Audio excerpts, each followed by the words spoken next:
सगळे मोठे लोक आहेत, पण त्यांना नंतर काय त्रास होणार महाराष्ट्रामध्ये हे त्यांना दिसेल.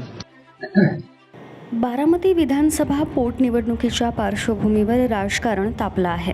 बारामतीत उमेदवारी अर्ज भरण्याच्या शेवटच्या दिवशी उपमुख्यमंत्री सुनेत्रा पवार यांनी कार्यकर्त्यांचा मेळावा घेतल्यानंतर अर्ज दाखल केला. राष्ट्रवादी काँग्रेसच्या नेत्यांनी बिनविरोध निवडणूक व्हावी यासाठी अनेक प्रयत्न केले.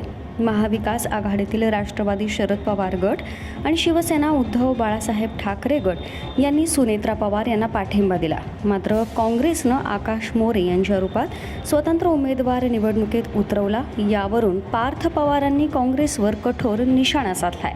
ते म्हणाले, माझं कुणाशी बोलणं झालं नाही. काँग्रेसला कळायला पाहिजे काय करायचं ते. काँग्रेसच्या राष्ट्रीय नेतृत्वाबाबत मला माहिती नाही. सगळे मोठे लोक आहेत, सर्वांना माहिती आहे काय चाललंय. काँग्रेसनं विचार केला असेल तर करू द्या. काँग्रेसला नंतर काय त्रास होईल महाराष्ट्रात हे त्यांना दिसेल. लोक विसरत आहेत. जे दादांचं प्रेम आहे ते लोकांच्या मनात आहे. अशावेळी एवढ्या मॅच्युअर पार्टीनं हा निर्णय घेणं अतिशय चुकीचं आहे. मला वाटते की आपण कोणाला थांबवू शकत नाही. जशी वेळ येते तसं सामोरं जावं लागतं. आम्ही सामोरं जाऊ. आम्ही काही कुणाला फोन करणार नाही. जे काही नशिबात लिहिलं आहे ते बघू काय व्हायचं ते. फक्त मला वाईट वाटतंय की काँग्रेसचा महाराष्ट्रात डाऊनफॉल आहे असं म्हणत काँग्रेसला टोला लगावला. या विधानावरून राज्यसभेच्या सदस्यपदाची शपथ घेण्यासाठी गेलेल्या शरद पवारांना पत्रकारांनी प्रश्न विचारला. यावर शरद पवारांनी स्मित हास्य करत सर्व चर्चांना एका वाक्यात उडवून लावलं.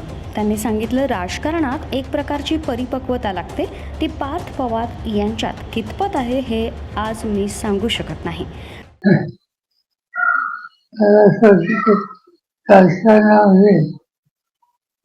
महत्वाची धोरणाचं क्षेत्र करायला एक प्रकारची परिपक्वता लागते.